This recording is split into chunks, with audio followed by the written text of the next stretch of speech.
Eis aqui, senhoras e senhores, um monumento das nossas letras e da nossa cultura, que, se me fora dado, eu o tombaria como paradigma imperecível de brasilidade e de humanismo. Eis aqui, senhoras e senhores, um homem cuja vida toda foi e é devotada à mais genuína cultura brasileira. Ouçamos Ariano Suassuna, sem mais delongas, para a alegria e deleite de todos nós. Creio que não haveria possibilidade de uma homenagem mais condigna, mais à altura ao saudoso ministro Mozaro Vitor Russomano, do que esta de acolher, nesta ocasião, nesta oportunidade, este grande patrício, este grande brasileiro, este grande escritor, Ariano Suassuna. Passo a palavra ao nosso convidado especial.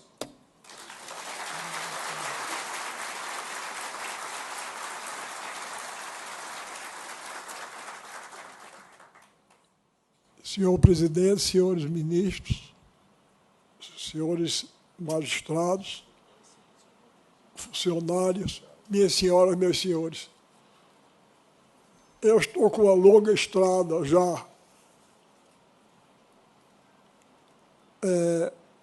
em 1980, não, 1980 não, em 2007, quando eu completei 80 anos,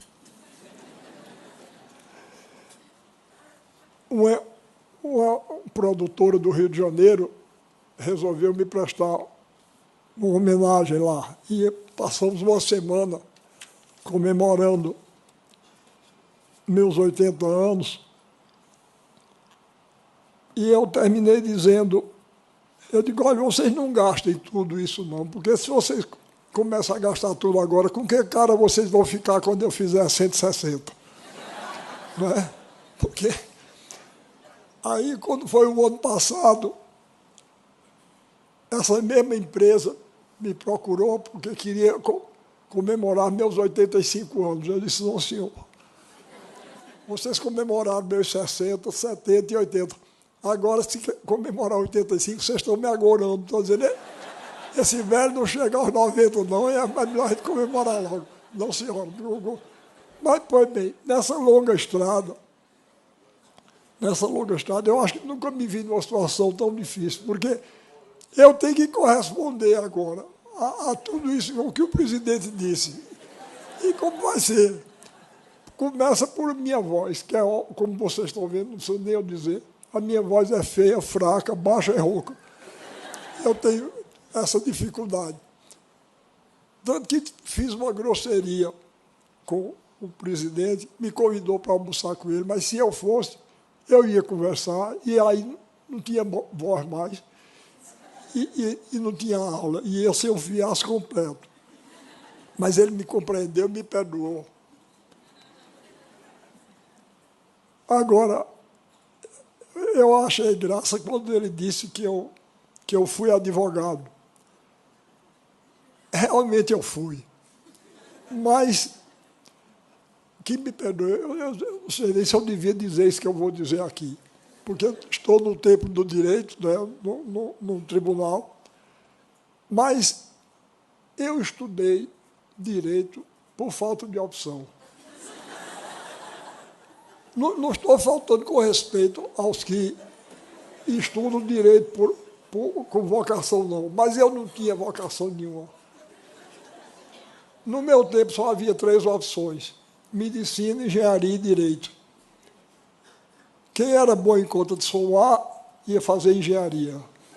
Não é o meu caso, eu sou ruim. Eu faço uma conta de somar 6 vezes, obtenho 6 resultados diferentes, todos os 6 errados. Quem gostava de abrir barriga de lagartixa de manhã ia ser médico. Eu não gosto também, não. E quem não dava para nada ia estudar direito, era o meu caso.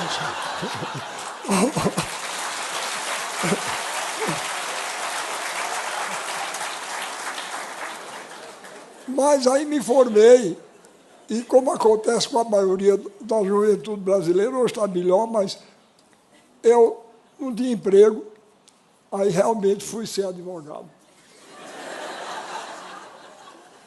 eu fui convidado por um grande advogado e jurista do Recife, professor Murilo Guimarães, que depois foi reitor da nossa universidade, e, na qualidade de reitor, me convidou para dirigir o Departamento de Extensão Cultural, onde criei o movimento armorial, ao qual o nosso presidente fez referência.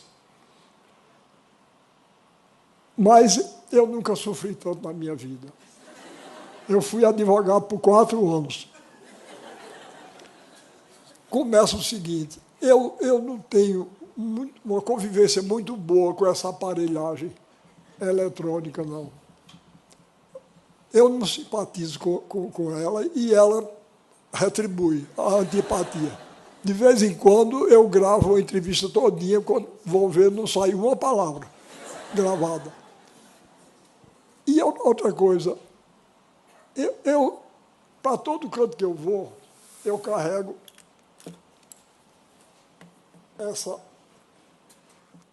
caixa de óculos. Outro dia, um jornal do Recife disse: Ariano Suassuna aderiu à modernidade. Para todo canto que vai, ele leva o seu celular. Era essa caixa. Eu não gosto nem do telefone comum, quanto mais daquela praga no celular, não é? Aquilo é uma escravização, não é? A gente anda com o telefone no bolso. E para um sertanejo, o próprio telefone fixo é uma coisa meio misteriosa. Eu acho meio mal-assombrado. A gente falando com a pessoa, sem a pessoa estar perto. E aquele, então, que é sem fio, é misterioso demais para mim. Não gosto, não. Então, como eu estava dizendo a vocês, eu não me dou bem nem com o telefone convencional. Eu fico todo atrapalhado para telefonar. E a pessoa, para telefonar para mim, tem que cumprir todos os rituais. Tem que dizer alô, quem fala. Se não fizer isso, eu me atrapalho. Aí um dia eu estava no escritório do doutor Murilo Guimarães, desse advogado com quem eu trabalhava, e o telefone tocou, eu estava perto. Eu atendi. E, em vez do homem dizer alô, o homem disse: quem fala? Eu disse: Ariano Suassuna. Ele disse: desculpe, não é para ir, não. Aí eu disse: meu Deus, ele queria falar com o doutor Murilo. Fiquei naquela agonia. O telefone toca imediatamente. Aí eu atendi. Ele disse: quem fala? Eu disse: Murilo Guimarães. Ele disse: como vai você, Murilo? Eu disse: eu não sou doutor Murilo, não. Ele disse: por que é que diz que é? Eu disse: porque quando eu digo meu nome, o senhor desliga. Aí houve uma pequena pausa, porque o próprio homem já estava ficando meio atrapalhado.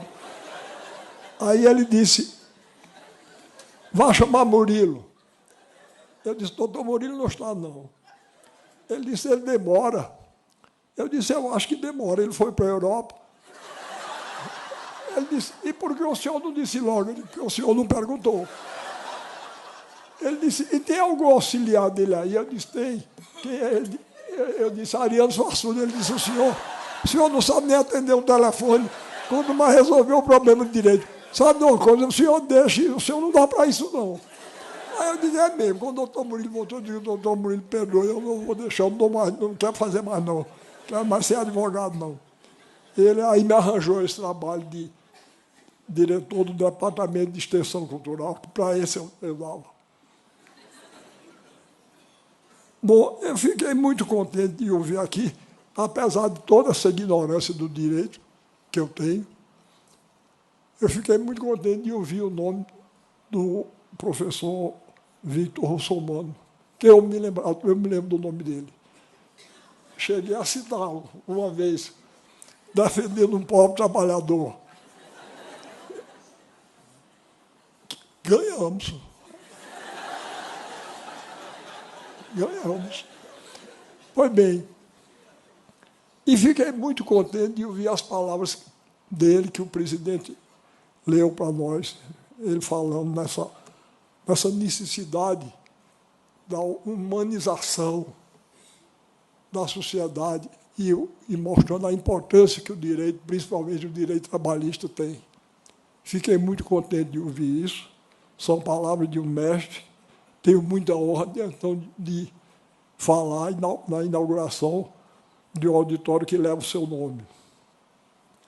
E fiquei muito curioso.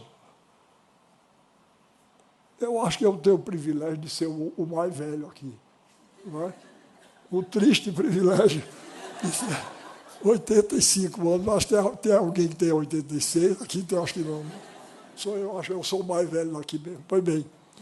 Então, e fiquei muito satisfeito de ouvir o Victor Russomano Filho falar em dois escritores de quem o mestre gostava. Pete Grilli, que foi uma das leituras da minha juventude, e, sobretudo, Guerra Junqueiro, foi outra. Eu fui um menino sertanejo, morava na Paraíba, no sertão da Paraíba, e eu tive a sorte de que meu pai era um grande leitor. E eu tinha, na minha casa, no sertão da Paraíba, a excelente biblioteca que ele nos deixou. E onde li a velhice do Padre Eterno. Tá certo? Onde li a velhice do Padre Eterno. E eu tenho uma boa memória. Eu sei que é muito feio a gente estar elogiando a si próprio, mas memória eu tenho. Eu tenho uma boa memória. Eu, uma vez, dando uma entrevista, disse que eu tenho uma memória de cachorro vingativo. E tenho mesmo. Eu não sei se vocês sabem, mas Guerra Junqueira era anticlerical. Olha, eu sou católico. Eu sou católico. Não estou dizendo com isso que sou um homem virtuoso, não. Mas minha visão do mundo e do homem é uma visão religiosa. E eu sou um sertanejo. E o sertanejo é um sujeito meio cético. Meio cético quanto ao humano, né?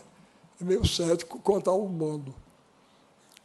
Eu, não sei se por isso, eu desde menino, que eu examino todas as ideias que me apresentam. Eu examino mesmo. Ninguém vem para mim com o negócio da autoridade. Eu reparo de verdade. Se algum de vocês tem outras ideias, me perdoem, não fique zangado comigo, não. Eu tenho minhas ideias, mais respeito a dos outros. Mas uma vez, eu estava numa livraria no Recife e peguei um livro de Engels, o grande filósofo alemão, né, o companheiro de Marx, e que é muito respeitado. Mas o livro se chamava A Humanização do Macaco pelo Trabalho. Na mesma hora, eu digo, esse homem eu não leio mais nada dele. Porque um homem que sustenta uma ideia dessa, olha, pode dar e dizer o que quiser, tá certo? Pode dar e dizer o que quiser. Mas eu não aceito que a inteligência humana tenha evoluído a partir da inteligência do macaco, ou seja, de que bicho for. A diferença é grande demais. Olha, para todo canto que vou, eu carrego isso. Eu vou mostrar a vocês. Eu não vou dizer nem a Divina Comédia ou a Nona Sinfonia de Beethoven, para não humilhar os macacos.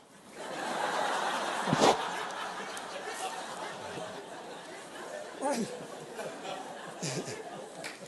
eu não vou nem dizer isso. Mas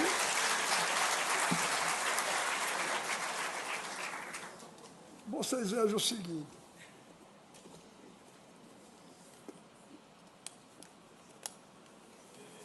Como eu disse a vocês, eu sou um sertanejo e eu sou um homem de inteligência prática e cética. Vocês estão vendo o que é isso?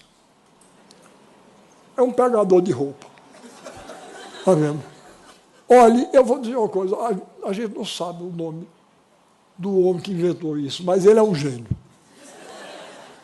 Eu nunca vi repare, 2 pedacinhos de madeira, um ferrinho dobrado aqui de uma maneira engenhosa, danada.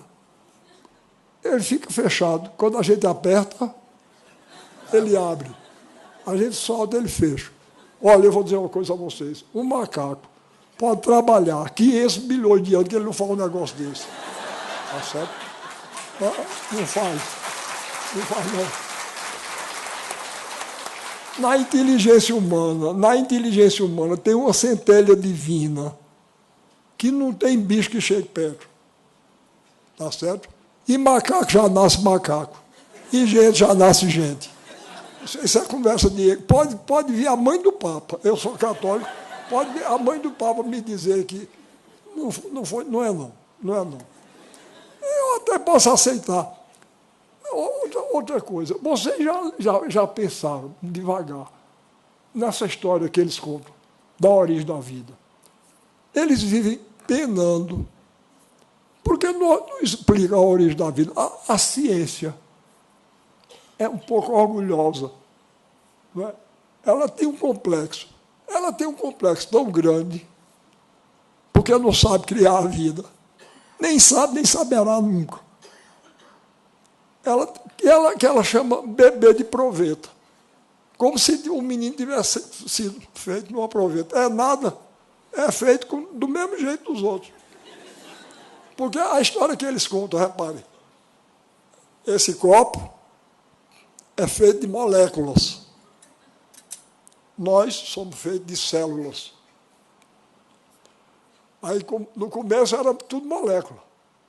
De repente, um grupo de moléculas enlouqueceu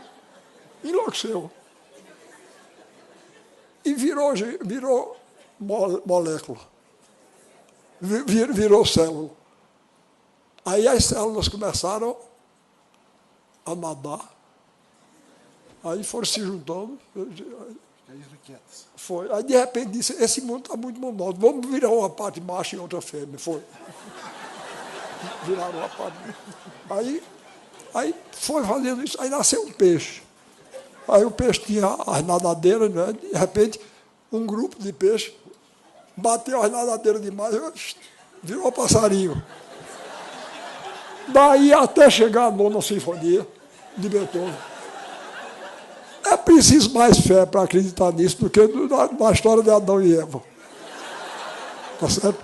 Eu não vou atrás de conversa, não. Seja quem for que venha me dizer. Agora, mas sim, estava dizendo tudo isso. Vocês desculpem, eu só sei falar por arrudeio. As trilhas do sertão são assim. Minha mulher que está ali, que é uma mulher extraordinária, nós namoramos desde o dia 20 de agosto de 1947. Estamos namorando até hoje, não acabou nem acaba. Nem a morte vai poder.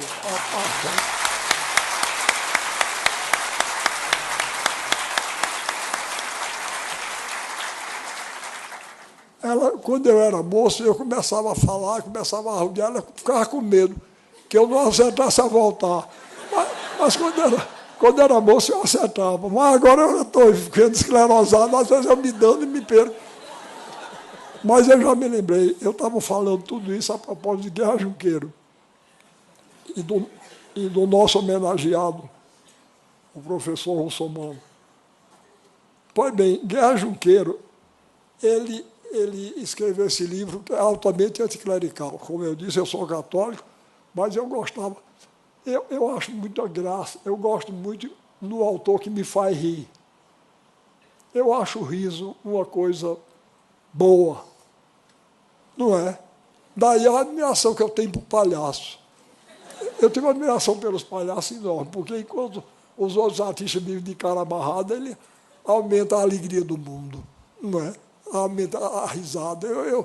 Eu sou um palhaço frustrado, eu confesso a vocês, sou um palhaço frustrado. Até com material eu ando assim para fazer essa molecagem, eu gosto de fazer. Pois bem, aí, não sei se vocês sabem, mas a ordem dos jesuítas se chama Companhia de Jesus, não é? Societas Jesus, a Companhia de Jesus. Tanto que os jesuítas assinam o nome e escrevem SJ, não é? Societas Jesus.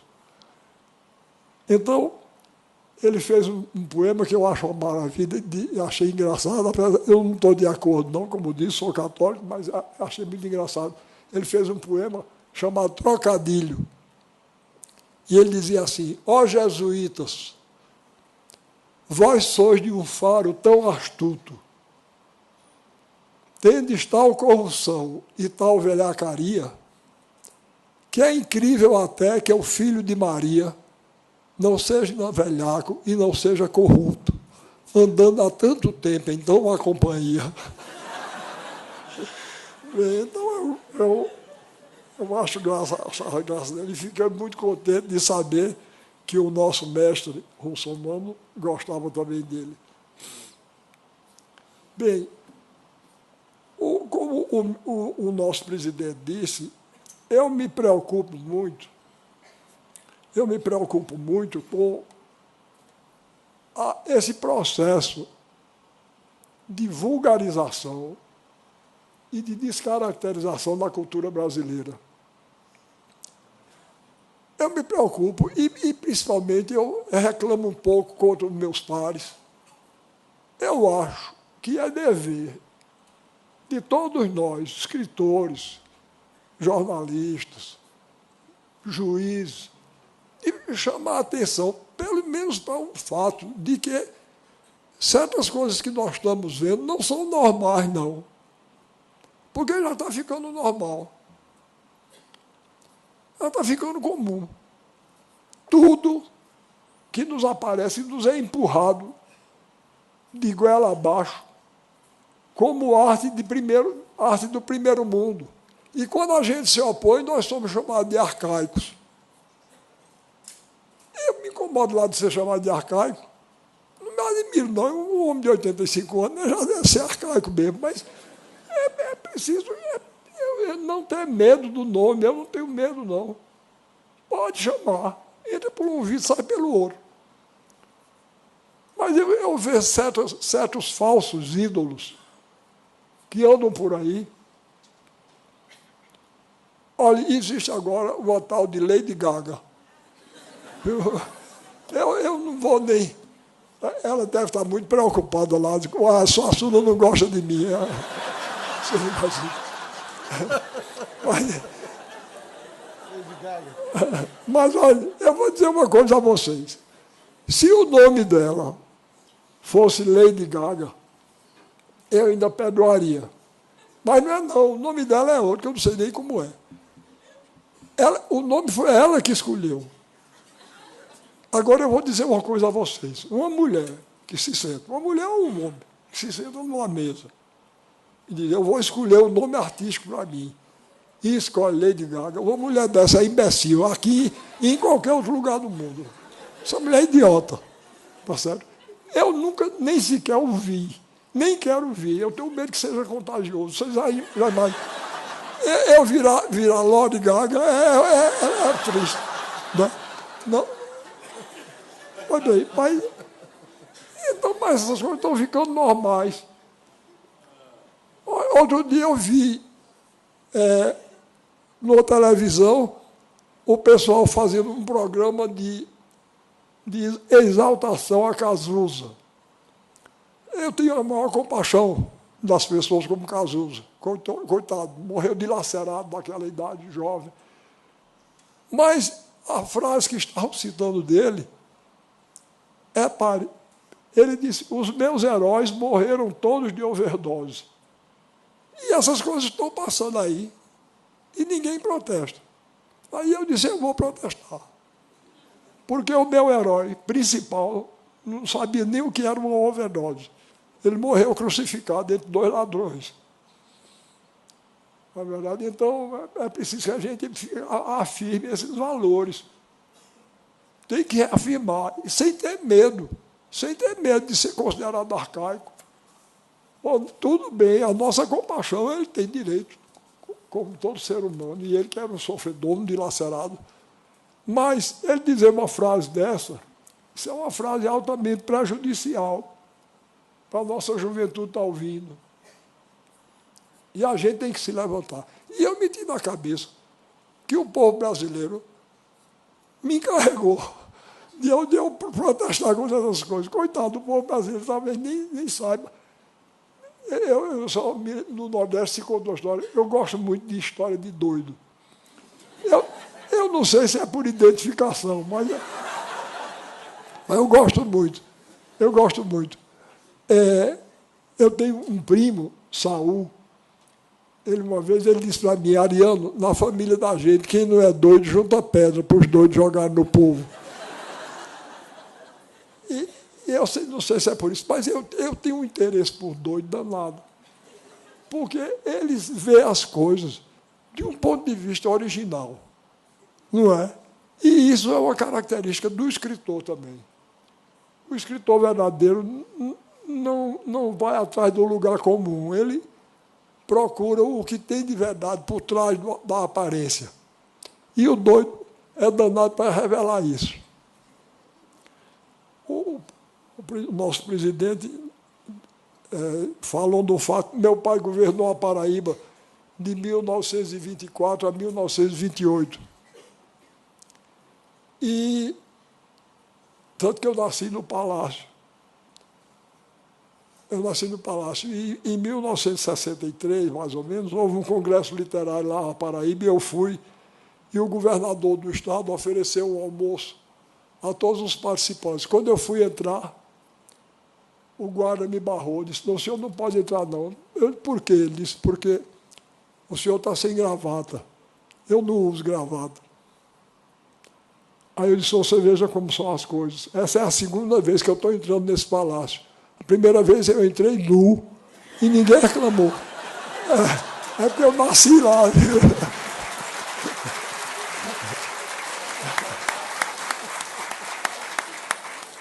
Eu nasci lá. Então, a primeira vez que eu tinha entrado. Pois bem, então, meu pai, quando governador, construiu um hospício e colocou no hospício o nome do maior psiquiatra brasileiro da época, que era um médico chamado Juliano Moreira. E meu pai colocou o nome de Casa de Saúde Juliano Moreira. E no dia da inauguração, ele muito orgulhoso da obra que tinha feito, e o Juliano Moreira foi o precursor no Brasil da chamada psicoterapia pelo trabalho. Então, meu pai chegou lá, os médicos todos de branco, e entraram os doidos com os carros de mão que tinham sido adquiridos pelo governo para iniciar a tal psicoterapia pelo trabalho. Aí, e um dos doidos estava com o carro de mão de cabeça para baixo. Aí papai chamou e disse: olha, não é assim não que se carrega, é assim. Ele disse: eu sei, doutor, mas se eu sei assim, eles botam pedra dentro para eu carregar. É uma coisa de gênio. É um gênio, né? Um gênio doido. A cabeça pode dar. Isso não é doido. Não é verdade. Pode ser doido. Eu sabia demais. Aí, então, essa é a minha admiração por eles. E a minha cidade, no sertão da Paraíba, é bem pequenininha, Taperoá, onde se passa a ação, onde se desenrola a ação de quase todos os trabalhos que eu escrevo. E, como toda cidade pequena do interior, nós temos lá o bêbado oficial, o doido oficial, não é? O herege, o sertanejo, de modo geral, é muito religioso, mas lá temos o herege. Ele, aliás, já não é mais vivo, não. Galdino do Borges. Pois bem, o doido oficial chama-se Manuel Bento. Um dia chegaram, mais ou menos na época de outubro ou novembro, seca danada no sertão do Cariri, que é o meu, um sol de meio-dia, e Manuel Bento estava diante de um muro bem comprido que tem lá, o ouvido encostado no muro, ouvindo assim, escutando atentamente Aí passou uma pessoa, imitou, ficou também. Daqui a pouco tinha umas 5 ou 6 pessoas, todas. Aí daqui a pouco me disse, realmente eu não estou ouvindo nada. Ele disse, desde manhã que está assim.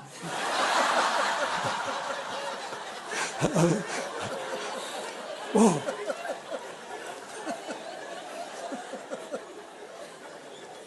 pode ver, eu estou ficando preocupado, você desculpe minha maneira de falar, eu estou ficando preocupado com as coisas que estão acontecendo assim no Brasil.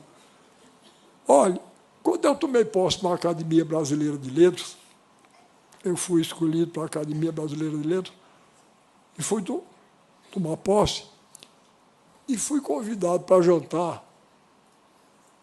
na casa de um casal rico, do Rio de Janeiro. E eu fui com minha mulher, eu fui lá no dia seguinte ao da posse. Aí, eu sou um sujeito de classe média, todo regrado, como na hora. E me esqueci que jantar de rico é tarde. Né? Aí, sempre quando eu sou convidado, eu como em casa e lá eu finjo que estou comendo.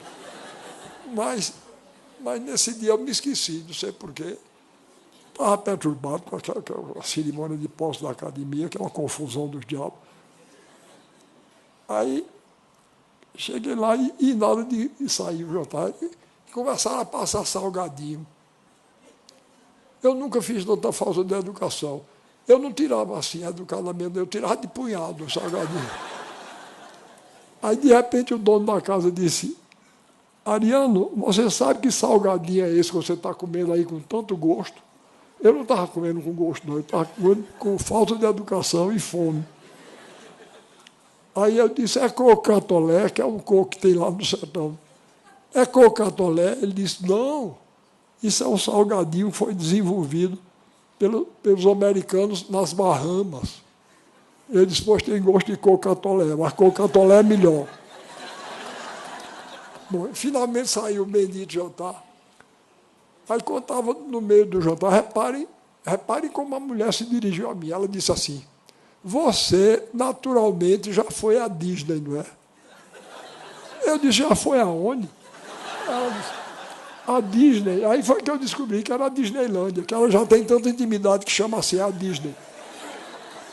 Você, naturalmente, já foi à Disney, não é? Eu disse, não, eu nunca fui, não. Ela disse, foi aos Estados Unidos e não foi à Disney? Eu disse, não, eu nunca fui aos Estados Unidos, não. Eu nunca saí do Brasil, não. Aí eu notei uma decepção enorme na cara dela. A cara dela era quem dizia assim, esse homem não devia ter sido escolhido para a Academia Brasileira de Letras, não, que nunca saiu do Brasil. Aí, daqui a pouco, o marido dela falou numa pessoa lá. Aí ela disse, ele já foi à Disney, não é? Aí o marido disse, foi. Aí eu, por dentro, disse, essa mulher divide a humanidade em 2 categorias, né?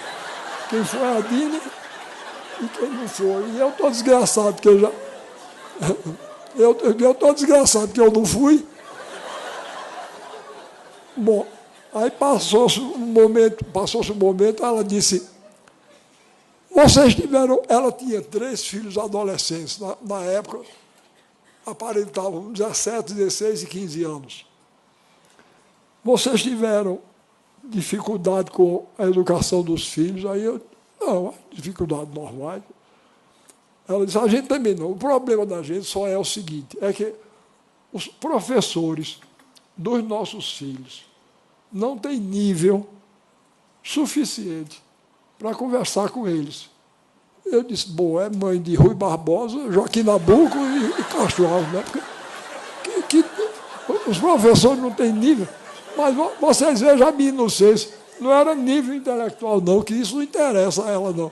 Era nível econômico. Aí ela disse para mim, outro dia o nosso caçula chegou aqui em casa arrasado, porque foi conversar com o professor dele sobre o nosso vídeo importado, São de Boris Volkönig. E o professor Ariano nunca nem sequer tinha visto um vídeo São de Boris Volkönig. Aí disse ela, agora me diga, que Que respeito um estudante pode ter por um professor que nunca nem sequer viu um vídeo só de Boris Volkönig? Aí eu me acovardei, eu já não tinha ido à Disney, eu disse, é mesmo. Não é? Além de não ir à Disney, não saber o que era um vídeo só de Boris Volkönig, era demais, eu disse, é mesmo. Morrendo de medo que ela perguntasse qual era a diferença de um vídeo sobre Boris Volkönig para os comuns, que eu não saberia dizer. Pois bem, então, é contra isso que eu me volto, tá certo? Quer dizer, a gente está ficando... Porque a gente ri, porque a história é engraçada, mas o que está por trás disso é uma quantidade de ideias frívolas, não é? Uma visão superficial do mundo e do ser humano, que é uma coisa perigosa. Olha, Machado de Assis dizia que no Brasil existem dois países diferentes, o país oficial e o país real. Eu interpreto, não sei se forçando um pouco o pensamento de Machado, eu acho que o país oficial é o nosso, é o dos privilegiados. E o país real é o do povo. E ele dizia, o país real é bom, revela os melhores instintos, mas o país oficial é caricato e burlesco. Eu sei que ele estava movido por uma justa indignação, e não é totalmente burlesco, não. Mas, se a gente não abrir o olho, a gente fica. Se a gente não tomar cuidado, se a gente não levar em conta a verdade do Brasil real, a gente vai terminar como essa mulher. Vai ficar do lado da Disney e do vídeo só de Boris Volkönig. A classe dirigente brasileira, até o século XVIII, se orgulhava do que tinha de português e se envergonhava do que nós temos de índio e de negro. No século XIX, a classe dirigente brasileira passou a se envergonhar até do que a gente tem de português. Passou a querer ser francesa. E, atualmente, caricatamente, quer ser americana. Nós querem transformar o Brasil nos Estados Unidos de segunda ordem. Eu não quero que o Brasil seja os Estados Unidos nem de primeira, quanto mais de segunda. Eu quero que o Brasil seja um Brasil de primeira, com as nossas características próprias, sem renunciar às nossas peculiaridades de povo. É isso que eu procuro fazer desde o começo, com o meu trabalho de escritor, com o meu trabalho de professor, com tudo que eu faço. Atualmente, eu sou secretário do governador Eduardo Campos. Ele me chamou para secretário dele. Ele é filho de Maximiano Campos, esse escritor, que era meu amigo, e a quem o presidente citou. De maneira que eu conheço ele desde menino, quer dizer, desde ele menino, né? Ele é um jovem, ele é da idade dos meus filhos. E ele foi criado na frente da minha casa. Maximiano Campos morava na frente da minha casa. Morava aqui Maximiano Campos. Aqui o doutor Arraes, sogro de Maximiano Campos. E avô de Eduardo. E eu aqui. Eduardo Campos foi criado nesse triângulo afetivo, literário e político. De maneira que, quando ele me chamou para secretário, eu não estou nem em idade mais, mas eu achei que ele não devia... Eu vou aceitar, ele está me chamando, eu vou. E resolvi... Olha, os dois encantos da minha infância eram a leitura. Eu hoje tenho pena quando eu vejo dizer que a juventude está deixando de ler. Eu tenho pena dela. Porque, ou coisa boa, não é? Uma leitura. Eu quando era menino, eu passava a manhã toda na escola. Chegava meio-dia em casa, eu almoçava. Depois de almoçar, eu me deitava numa cama e abria o livro. Era um mundo novo que se abria diante de mim. Ou felicidade. A outra felicidade era o circo. Quando dizia o circo chegou, vixe, Maria, o mundo já melhorava. Nossa. E eu fui até sofrer martírio por causa do circo, porque eu aprendia todos os dichotes do palhaço e ficava dizendo o dia todo. Um dia minha mãe perdeu a paciência e me deu um cascudo. Por causa disso, então eu sou um mártir da arte, primeiro mártir da arte circense. Então, sempre tive a ambição de ter um circo. Aí, quando Eduardo Campos me chamou, eu disse, está certo, eu vou fundar um circo. E fundei. Fundei o circo. Eu disse a ele, eu não quero assessor político, não. Eu não tenho nada contra político, não. Pelo contrário. Lembro a vocês, está se criando outra coisa muito perigosa no Brasil, é o fato de julgarmos todos os políticos de uma maneira injusta e dura, e cruel e injusta, às vezes. E estendendo a todo mundo o que uma minoria de velhacos faz. Não façam isso, não. A gente não pode perder a crença nem na ordem política, nem na ordem jurídica do país. A gente não pode perder essa fé, não. Porque é muito ruim uma sociedade onde não exista isso. Onde não existe uma ordem política e uma ordem jurídica.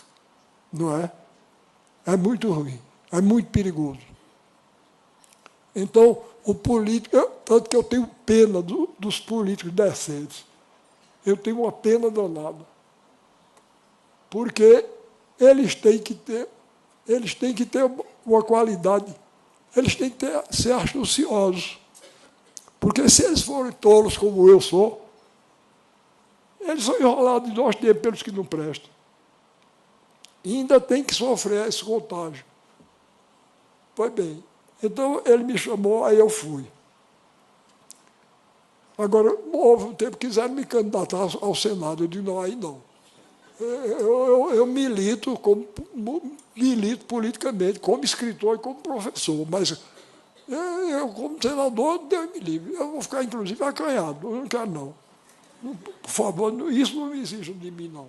E fiz muito bem em não ir. Porque eu ia ser um péssimo senador. E me jacto de ser um bom professor e um bom escritor. Pois bem, aí eu disse, quando ele me nomeou, eu digo, eu quero ser só artista. Aí ele me arranjou músicos, cantores, bailarinos que eu escolhi, e eu organizei um circo, que se chama Circo da Onça Malhada. Circo da Onça Malhada. A onça malhada é o povo brasileiro. Que a coisa que mais me orgulha no Brasil é essa unidade na variedade. Não é? Às vezes pensam que eu só dou valor no Brasil aos descendentes de portugueses, negros e índios. Não, eu falo nesses porque esses são os iniciais. São os troncos, é o tronco inicial da nossa cultura. É índio primeiro, ibérico e depois negro. Mas eu dou importância a todas as outras etnias. Eu procuro ser tão coerente nesse ponto que até uma criação de cabra que eu tenho no setor da Paraíba, eu crio 4 cores de cabra.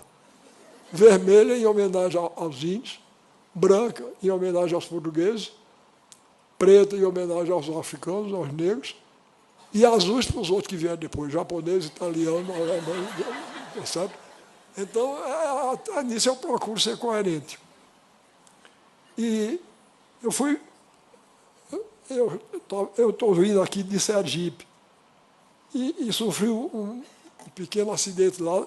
Eu fui visitar o lugar onde morreu o Lampião, porque eu tenho grande admiração, vejam bem, Eu sei os defeitos de Lampião demais. Ele era cruel, sanguinário, era um bandido. Mas ele não era uma alma pura. Mas não era uma alma pequena e vulgar, não, era uma alma grande. Ele era um personagem trágico. Mas eu tenho admiração maior ainda por Maria Bonita, que é uma mulher extraordinária. A mulher que se apaixonou por aquela que, para ela, era a figura de um rei. E, por causa desse amor, morreu daquela maneira terrível, trágica.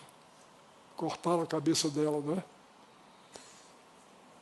Eu acabei de dizer que meu parente disse, olha aqui, essa pedrinha eu trouxe de lá do lugar onde eles dois morreram. Vou andar com ela em todo canto. Ela foi lá do lugar mesmo. Essa tem, quer dizer, ela estava lá no dia que eles dois foram degolados. E ela tem uma mancha vermelha desse lado e outra desse. Então eu digo que é o sangue de Maria Bonita. Ser poeta é muito bom, porque eu não tenho nenhuma obrigação de veracidade. Não é? Eu posso mentir à vontade. Cientista que não pode. Então aqui foi o sangue, e aqui é o sangue de Lampião. Outro dia, por brincadeira, eu digo sempre que divido a humanidade em dois tipos, em duas metades. Nesse lado de cá estão os que gostam de mim e concordam comigo. Do outro estão os equivocados. Pois bem, um equivocado lá que não gosta de mim, aliás, é do Rio de Janeiro ele. Ele não é mais vivo, não. Ele escreveu um artigo dizendo dos nordestinos nefastos e arcaicos e nefastos para o Brasil, já morreram Antônio Conselheiro, Padre Cícero e Lampião. Só falta agora Ariano Suassuna. Aí os jornalistas vieram me ouvir, eu disse, isso é um incompetente. Porque ele está querendo me insultar e me fez o maior elogio que eu já recebi, porque, rapaz, eu nunca pensei que eu fosse digno de tamanha honra. Rapaz, um profeta, Antônio Conselheiro, um santo, Padre Cícero e um guerreiro Lampião. Eu nunca pensei que eu fosse tão importante, uma suma disso tudo. Fiquei orgulhosíssimo. Então, olha lá o arrudeio, estava falando sobre o quê, meu Deus? Entrei com o Lampião. O circo, sim, pois bem, o circo. Então, e também sobre o fato de o Brasil atualmente querer ser caricatamente americano. Colonialismo cultural. Não é? Exatamente. Repare bem, até nos nomes. Olhe, se algum de vocês tem desses nomes, não se ofenda comigo, não. A culpa não é de vocês, não. Não é nem do pai de vocês, que botou o nome. Tá certo? Isso é uma lavagem cerebral que a gente sofre, desde menino. Não é? Que João é considerado um nome de segunda ordem e João é de primeira. Pois bem, eu estava outro dia na universidade, lá em Pernambuco, dei uma aula, quando terminou, os jovens pararam para tirar retrato comigo e pedir autógrafo. Aí chegou uma moça junto de mim e pediu o autógrafo. Eu disse, como é seu nome? Ela disse, Ruedia. Eu disse, como é que se escreve, minha filha? Ela disse, W-H-E-Y-D-J-A. Ruedia. Pois não, para Ruedia. Entreguei.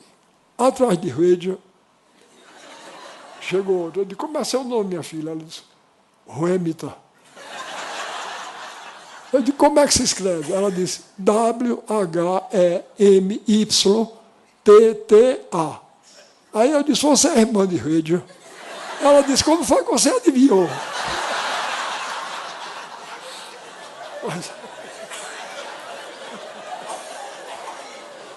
Mas o melhor de tudo foi que atrás tinha um rapaz novo ainda, e parece que ele ouviu o meu diálogo com o Hamilton e Ruedia. E ele deve ter pensado, esse homem é analfabeto, porque quando chegou a vez dele, eu disse, como é seu nome? Ele disse, Hugo, H-U-G-O. Soletrou também.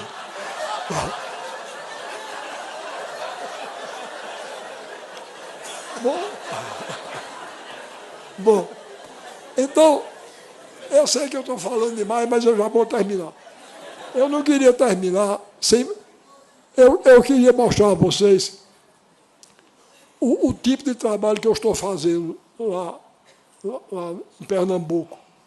Eu trouxe uma figurazinha do meu circo.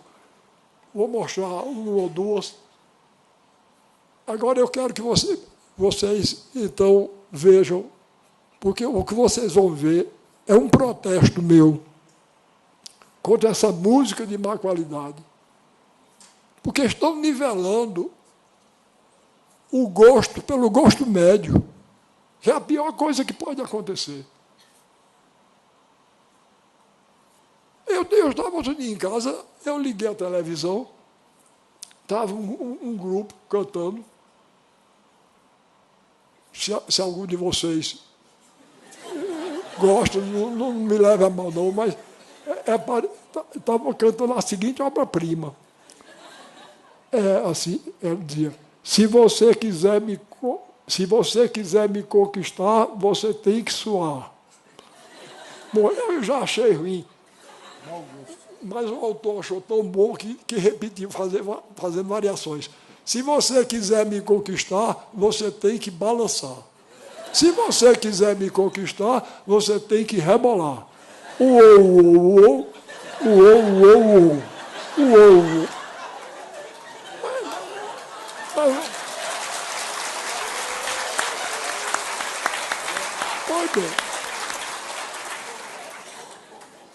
Pois bem, olha aqui, eu cheguei, eu vou dizer o nome do grupo, eu não devia nem dizer, porque outro dia eu vi um festival, eu estava num restaurante em São Paulo, e vi no telão um festival na Inglaterra. Eu nunca vi tanta música ruim, nem nunca vi tanta gente feia. E o Príncipe Charles estava lá e aplaudindo. Eu sempre tive desconfiança que aquele príncipe tem mau gosto. Eu vou dizer... Não é? Eu vou dizer uma coisa. Um homem que troca a princesa Diana por aquela mulher com quem ele está casado. Aquele homem não entende de mulher. Pois bem, então eu vou dizer o nome do grupo. Eu não queria, eu tinha parado de dizer, depois que eu vi esse grupo inglês, porque os brasileiros que fazem essa qualidade de música, imitada da música americana, são menos ruins do que os ingleses. E ainda chamam música jovem. Coitado dos jovens. Outro dia estiveram aqui no Brasil, os tais do Rolling Stone. Eu nunca vi. Um bando de velho minhoqueiro, da minha idade, feio. Olha, a coisa mais melancólica do mundo é um roqueiro velho, não é? Quando é jovem, ainda vai. Mas quando envelhece, é uma coisa melancólica. Pois bem, a banda da qual eu estou falando chama-se Banda Calypso. Pois bem, eu chego em São Paulo, está na primeira página do jornal, né? Preferência nacional. Sabe quem é? A Banda Calypso. E eu ainda perdoaria, mas quando eu cheguei aqui no meio, tinha um homem chamado Eduardo Miranda. Esse homem, eu ainda vou me encontrar com ele. Repare o que ele afirmou. A Calypso é a verdade do povo brasileiro. Eu me senti pessoalmente insultado. Uou, é a verdade do meu povo, do meu querido e grande povo brasileiro. Deus me livre. A Calypso é a verdade do povo brasileiro. O Chimbinha é um guitarrista genial. Olhe, eu sou escritor brasileiro. A língua portuguesa é meu material de trabalho. Se eu gasto um adjetivo como genial, com Chimbinha, o que é que eu vou dizer de Beethoven? Não é? Tem que inventar outra palavra, né?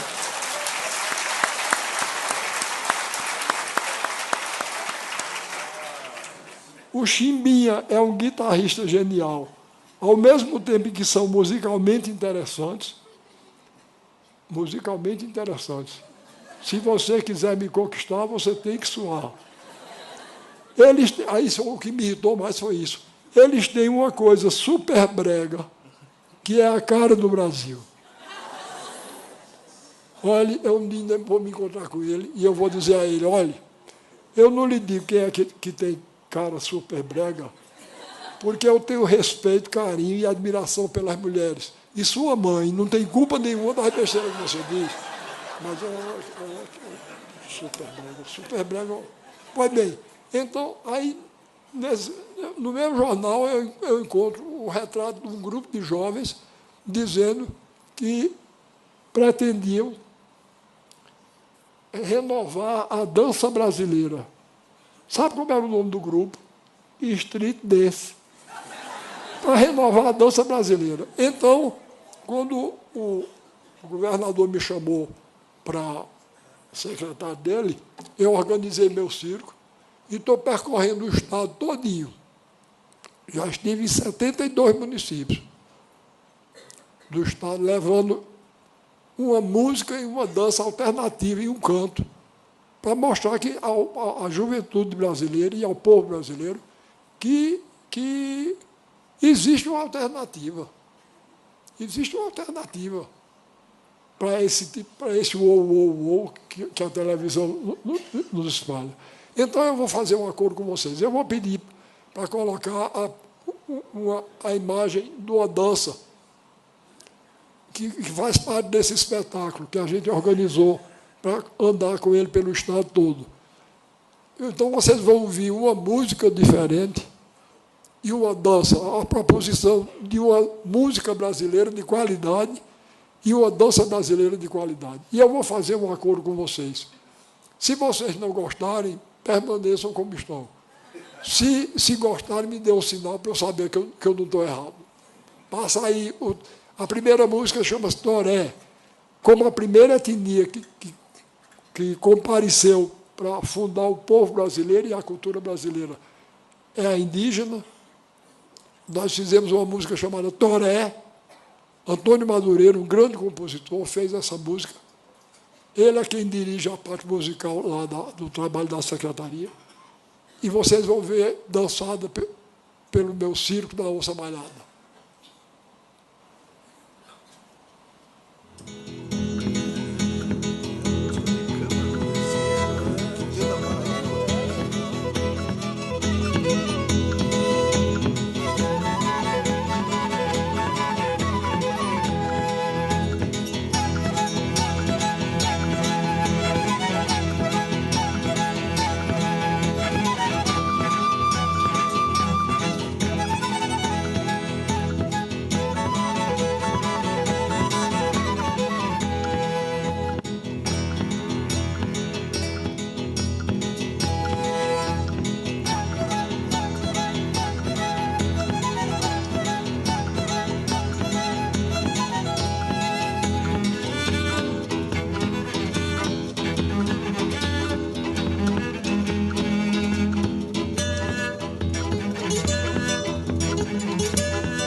folclore brasileiro.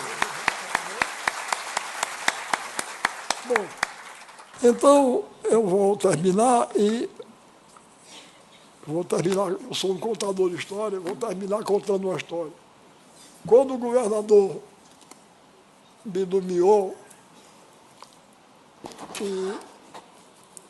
e eu organizei o circo da Onça Malhada, um deputado que não gosta dele fez um discurso na Assembleia, terminou sobrando para mim. Ele falou lá mal e coisa aí disse, quanto ao secretário Ariano Suassuna, ele é um secretário apenas figurativo. Tá bom. Eu detesto viajar. Em cima de um carro, para cima e para baixo. Já visitei as 4 regiões do estado, 72 municípios, para mostrar ao povo o alternativo. E o desgraçado de dizer que eu sou um secretário figurativo. Ele disse que o governador tinha me nomeado somente para eu ficar com cara de secretário e para ele dizer que contava comigo na equipe. Eu não gosto nem do nome secretário. Pelo seguinte, lá na minha terra, Itaperoá, tinha um jumento vadio que andava no meio da rua sem dono. Sabe como era o nome dele? Secretário. Quando me chamam secretário, pensei que estão zonando comigo. Pois bem, aí eu digo, eu vou me vingar. Vou me vingar. Eu, como sertanejo, sou vingativo. Vingança braba não faço não, mas vingança mansa eu faço. Aí eu estava no teatro lá no Recife, ele chegou, quando ele me avistou, nos tratamos muito cordialmente. Aí ele, feito um Judas Iscariotes, não estou me comparando com o Nosso Senhor, não, mas ele, que se diz meu amigo, ele pode ser comparado com o Judas. Aí ergueu os braços assim, teatralmente, e disse, meu caro Ariano, como vai? Eu disse, figurando. Aí ele perdeu um pouquinho assim a graça, aí disse, você não sabe com que carinho eu disse aquilo. Aí eu disse, eu imagino como não é você, quando fala com raiva, porque falando carinhosamente é desse jeito, né? Então, eu gostaria muito que ele estivesse aqui para eu dizer a ele, olha, eu posso até ser figurativo, mas eu estou mostrando minhas figurações pelo Brasil todinho, coisa que nenhum secretário fez ainda. Muito obrigado pela atenção com que me ouviram. Desculpe desarrumar as minhas palavras.